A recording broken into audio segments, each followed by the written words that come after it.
28 નંબરનો ક્વેશ્ચન જોઈએ હવે કે એક કાટકોણ ત્રિકોણનો વેધ તેના પાયા કરતાં 7 સેમી નાનો છે. જો કર્ણની લંબાઈ 13 સેમી હોય તો બાકીની બે બાજુઓના માપ શોધો. તો અહીંયા મિત્રો મેં એક તમારી સમજ માટે એક કાટકોણ ત્રિકોણ દોરીને રાખ્યો છે. જે નીચેની લાઈન છે એ પાયો કહેવાશે, આ જે ઊભી લાઈન હોય એને વેધ કહેવાય, અને જ્યાં બંને લાઈનને જોડતું જે આડી લાઈન છે એને શું કહેવાશે? કર્ણ કહેવાશે. હવે આપણને શું કીધું છે કે પાયા કરતાં વેધ 7 સેમી નાનું છે. તો અહીંયા આપણે મિત્રો આપણે પાયાની જે લંબાઈ છે ધારવી પડશે. તો અહીંયા ધારીએ આપણે કે ધારો કે પાયાની લંબાઈ x સેમી છે, માટે વેધની લંબાઈ બરાબર કેટલી થઈ જશે? x ઓછા 7 સેમી. કઈ રીતે મિત્રો? કારણ કે જો પાયાની લંબાઈ x સેમી છે, હવે આપણે એ રકમમાં શું કીધું છે કે વેધ જે છે પાયા કરતાં કેવો છે? 7 સેમી નાનો છે. એટલે પાયાની જે માપ હોય બરાબર એમાંથી 7 સેમી તમે બાદ કરી દો તો એ વેધની લંબાઈ મળી જશે. તો વેધની લંબાઈ કેટલી થશે? x ઓછા 7 સેમી. અને કર્ણની લંબાઈ તો આપણને કેટલી આપેલી છે? 13 સેમી આપેલું જ છે બરાબર. અહીંયા કર્ણ બરાબર તો આપણને 13 સેમી આપેલું જ છે. પાયો કેટલો આપણે ધાર્યો? અહીંયા x સેમી, અને વેધની લંબાઈ કેટલી છે આપણી? x ઓછા 7 સેમી. હવે મિત્રો આપણે આના પરથી એની વેલ્યુ મેળવવી છે. તો આપણે તમે એક પાયથાગોરસનો પ્રમેય જાણતા હશો. એ લખીએ આપણે કે પાયથાગોરસના પ્રમેય મુજબ. તો પાયથાગોરસનો પ્રમેય શું કહે છે મિત્રો?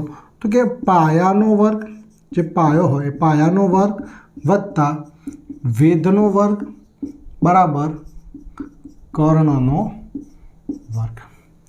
માટે ચલો પાયાની વેલ્યુ કેટલી છે આપણા માટે? x સેમી, એટલે અહીંયા થઈ જશે x નો વર્ગ વત્તા વેધની વેલ્યુ કેટલી છે? x ઓછા 7 એનો વર્ગ બરાબર. કર્ણ કેટલો છે? કર્ણ આપણે ધાર્યો 13, અહીંયા આપેલો છે 13 સેમી, તો 13 નો વર્ગ. માટે ચલો x ના વર્ગનું x નો વર્ગ જ રહેશે. હવે આનું આપણે સાદુરૂપ આપવું પડે. તો પહેલાં પ્રથમ પદનો વર્ગ એટલે x નો વર્ગ, પછી આ 3 એનો ગુણાકાર એટલે 2 સત્તા 14, અને આ x એટલે -14x, અને છેલ્લા પદનું વર્ગ તો 7 નો વર્ગ કેટલો થઈ જાય? 49, અને અહીંયા 13 નો વર્ગ કેટલો થઈ જશે? 169. માટે હવે આ x² વત્તા x² તો કેટલા થશે? 2x² થશે. હવે -14x, હવે આ પ્લસ છે, આ બાજુ જાય શું થઈ જાય? માઇનસ થઈ જાય. માટે 2x નો વર્ગ ઓછા 14x બરાબર 9 માંથી 9 જાય તો 0, 6 માંથી 4 જાય તો 2, અને 1 નો 1. માટે 2x નો વર્ગ ઓછા 14x, આ પ્લસ છે અને આ બાજુ લો પાછા કેટલા થઈ જાય? માઇનસ થઈ જાય બરાબર 0. હવે આ બધા પદમાં તમે જોશો મિત્રો તો બધા પદને 2 વડે ભાગી શકાય એવું છે. તો આપણે 2 વડે ભાગી દઈએ. તો અહીંયા x નો વર્ગ થઈ જશે ઓછા 7x ઓછા 60 બરાબર 0.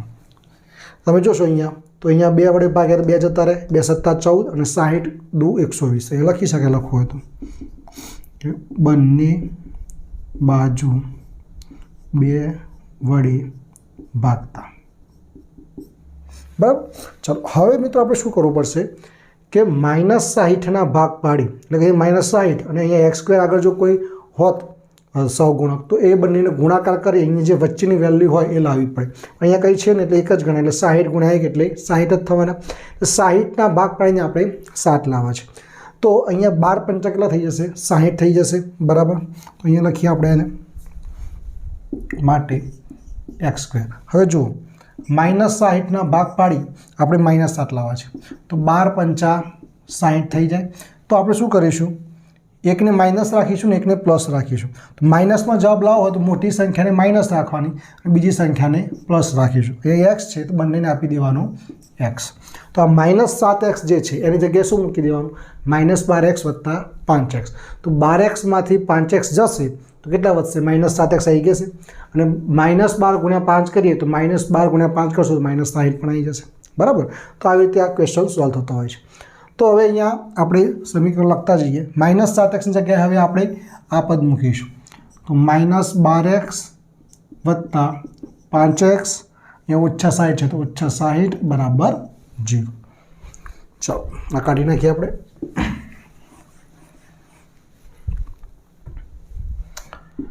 માટે હવે આ બંનેમાંથી શું કોમન નીકળશે? આ બંનેમાંથી એક્સ કોમન નીકળશે. તો અહીંયા શું આવશે? એક્સ ઓછા 12. હવે આ બંનેમાંથી શું કોમન નીકળશે? 5 કોમન નીકળશે. તો અહીંયા એક્સ ઓછા 12 × 5 = 60 એટલે અહીંયા પણ 12 આવશે બરાબર 0. માટે હવે શું કરવાનું મિત્રો કે જે આપણે કોમન કાઢેલા હોય બરાબર છે એનો એક કૌંસ અને બંને કૌંસમાં સેમ જ વેલ્યુ વધવી જોઈએ. તો સેમ વેલ્યુ ન વધે તો એનો મતલબ થાય કે તમારો જે ક્વેશ્ચન છે કેવો છે? ખોટો છે.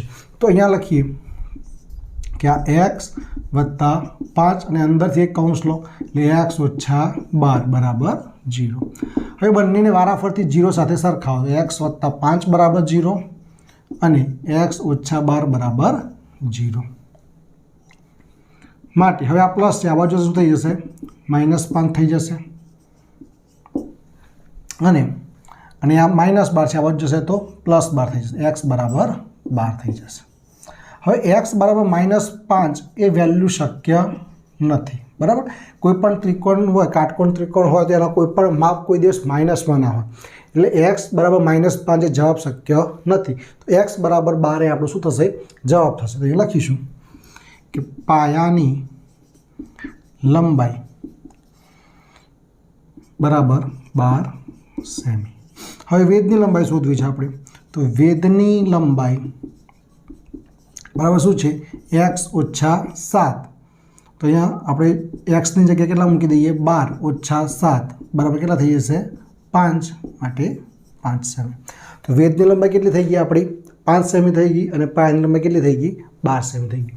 તો આપણે ક્વેશ્ચનમાં બે બાજુના માપ શોધવાના કીધા હતા એ શોધી નાખ્યા. તો આપણને પાયાનું માપ મળી ગયું 12 સેમી અને વેદની લંબાઈ આપણને મળી ગઈ છે 5 સેમી બરાબર. તો આવી રીતે આપણે આ પૂરેપૂરું તમે એક્ઝામ્પલ આવી રીતે વ્યવસ્થિત લખો તો પૂરેપૂરા તમને 3 ગુણ મળી શકે છે.